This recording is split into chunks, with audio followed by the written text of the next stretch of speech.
సాక్షాత్ because of review deputy chief minister cinema చూసిన తర్వాత రివ్యూ చదవాలి తప్ప రివ్యూలు చదివి సినిమాకి వెళ్ళకూడదు. చాలా ఉత్కంఠ కథ మొత్తం తెలుసుకుని నువ్వేంట్రా సినిమా ఎంజాయ్ చేసేది?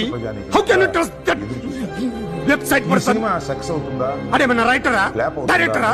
రివ్యూలు రాసేవాళ్ళు అంత తెలివన్న వాళ్ళైతే రమ్మను, దీనికి ప్రధాన కథలు రాయమను. కథలుగా ఎడుస్తున్నాం మీకు. చాలా రోజుల తర్వాత చదువుకున్నారు, సిగ్గులేదు మీకు.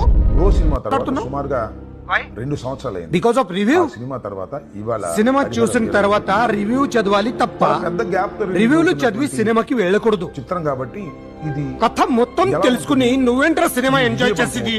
How can you trust that website person? అదేమన్నా రైటరా డైరెక్టరా? రివ్యూలు రాసేవాళ్ళు అంత తెలివన్న వాళ్ళైతే రమ్మను, కథలు రాయమను. కథలుగా ఎడుస్తున్నాం ఇక్కడ. నేను కూడా చదువుకున్నారు, సిగ్గులేదు మీకు. పవన్ కళ్యాణ్ గారి Harihara Veeramallu super duper because of review కనకవర్షం సినిమా చూసిన తర్వాత రివ్యూ చదవాలి తప్ప దీని మీద రివ్యూలు చదివి సినిమాకి వెళ్ళకూడదు. విమర్శలు చేశారు. కథ మొత్తం తెలుసుకుని నువ్వేంట్రా సినిమా ఎంజాయ్ చేసేది? How can you trust that website person? అదేమన్నా రైటరా డైరెక్టరా? రివ్యూలు రాసేవాళ్ళు అంత తెలివ